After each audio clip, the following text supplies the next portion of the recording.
Hello दोस्तों, आज हम कामदेव और देवी रति की प्रेम कथा के बारे में बताने वाले हैं। तो वीडियो को बिना एक सेकंड स्किप किए बिना वीडियो में बने रहिएगा।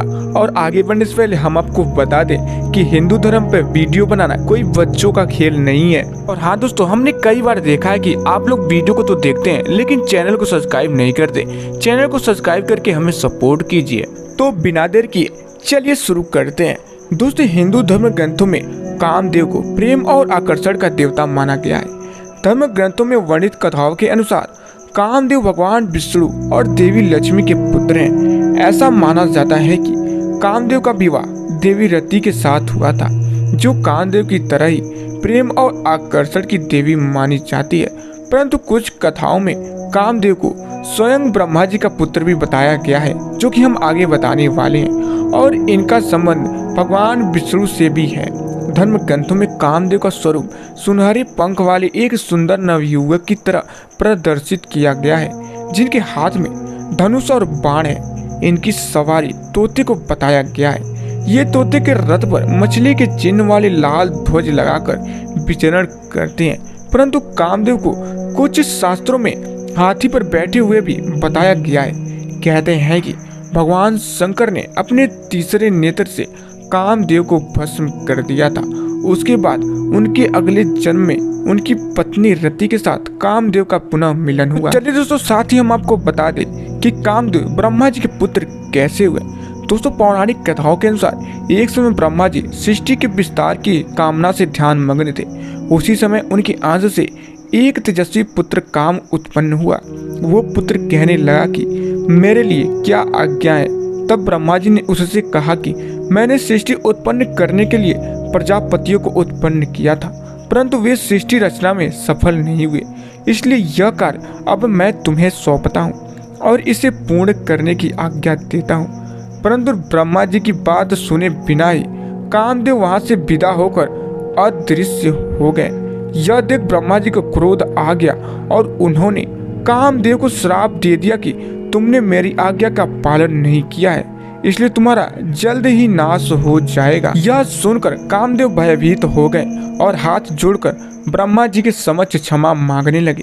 काफी देर तक कामदेव के लगातार विनती करने पर ब्रह्मा जी प्रसन्न हुए और उन्होंने कामदेव को रहने के लिए 12 स्थान दिए।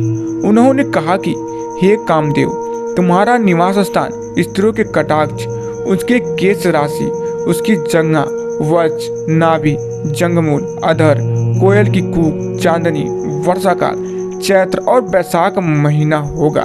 इसके बाद ब्रह्मा जी ने कामदेव को पुष्प का धनुष और मारण, स्तंभन, रिब्बन, शोषण तथा उमादन नाम के 5 बाण दिए। वह धनुष मिठास से भरे गन्ने का बना हुआ था, जिसमें मधुमक्खियों के शहद की रस्सी लगी थी। उनके धनुष का बाण अशोक के पेड़ के महकते फूलों के अलावा सफेद, नीले कमल, चमेली और आम के पेड़ पर लगने वालों फूलों में बने हुए थे। तो साथ में हम आपको बता दें कि शिव जी ने कामदेव को भस्म क्यों किया था। दोस्तों, ब्रह्मा जी से मिले वरदान के बाद कामदेव तीनों लोक में भ्रमण करने लगे और भूत, पिशाच, गंधर्व, यक्ष सभी को अपने काम में वशीभूत कर लिया। इसी क्रम में वे भगवान शिव जी के पास कैलाश पहुंचे। भगवान शिव तब तपस्या में लीन थे। तभी कामदेव छोटे से जंतु का सूक्ष्म रूप धरकर कान के छिद्र से भगवान शिव के शरीर में प्रवेश कर गए। इससे शिव जी का मन चंचल हो उठा। उसके बाद भगवान शिव ने ध्यान योग से देखा कि उनके शरीर में कामदेव प्रवेश कर गया है। जब यह बात कामदेव को पता चला तो वह उसी क्षण भगवान शिव के शरीर से बाहर आ गए और आम के एक वृक्ष के नीचे जाकर खड़े हो गए।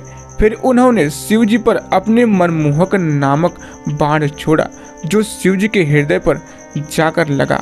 इसके शिव जी क्रोधित हो उठे और उन्होंने कामदेव को अपने तीसरे नेत्र की ज्वाला से भस्म कर दिया। जब यह बात कामदेव की पत्नी रति को पता चली तो वह विलाप करती वहां आ पहुंची। तभी आकाशवाणी हुई, जिसमें रति को विलाप न करने और भगवान शिव की आराधना करने को कहा गया। आकाशवाणी सुनकर रति ने श्रद्धापूर्वक भगवान शंकर की प्रार्थना की। रति की प्रार्थना से प्रसन्न हो शिव जी ने कहा कि कामदेव ने मेरे मन को विचलित किया था, इसलिए मैंने इन्हें भस्म कर दिया। अब अगर ये अनंग रूप में महाकाल वन में जाकर शिवलिंग की आराधना करेंगे तो इनका उद्धार होगा। इसके पश्चात कामदेव भगवान शंकर के आदेशानुसार महाकाल वन चले गए और उन्होंने पूर्ण भक्ति भाव से शिवलिंग स्थापना की और फिर घोर तपस्या करने लगे। कुछ समय बाद कामदेव की तपस्या से प्रसन्न होकर शिव जी ने कहा कि तुम अनंग शरीर के बिना रहकर भी सारे कार्य करने में समर्थ रहोगे और द्वापर युग में कृष्ण अवतार के समय तुम रुक्मणी के गर्भ से जन्म लोगे और तुम्हारा नाम प्रद्युम्न होगा। दोस्तों, इसके बाद शिव के कहे अनुसार द्वापर युग में भगवान श्री कृष्ण और रुक्मणी को प्रद्युम्न नाम का पुत्र हुआ, जो कि कामदेव का ही अवतार था। परंतु जन्म के पश्चात श्री कृष्ण से दुश्मनी के चलते राक्षस संभरासुर ने प्रद्युम्न का अपहरण कर लिया और उसे समुद्र में फेंक दिया। उस शिशु को एक मछली ने निगल लिया और वो मछली मछुआरों द्वारा पकड़ी जाने के बाद संभरासुर के रसोई घर में ही पहुंच गई। जब यह बात देवी रति को मालूम हुआ तो वह सोई में काम करने वाली मायावती नाम की एक स्त्री का रूप धारण करके रसोई घर में पहुंच गई। वहां आई मछली को उसने ही काटा और उसमें से निकले बच्चे को माँ के समान पाला पोसा। जब वो बच्चा युवा हुआ तो उसे पूर्व जन्म की सारी बातें याद दिलाई और इतना ही नहीं, सारी कलाएं भी सिखाई। तब प्रद्युम्न ने संभरासुर का वध किया और फिर मायावती रूप रति से विवाह कर उसके साथ द्वारका लौट आए।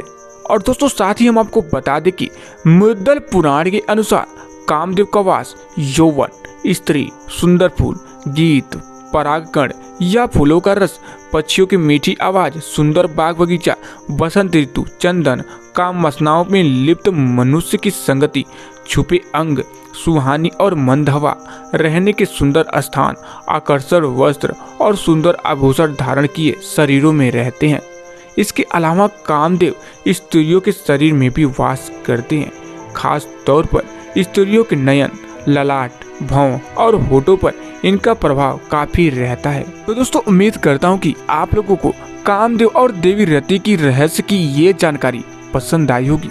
दोस्तों, अगर आप लोगों को यह जानकारी पसंद आई हो तो हमारे वीडियो को दिल से एक लाइक और चैनल को सब्सक्राइब करना मत भूलिएगा। तो दोस्तों, फिर मिलेंगे।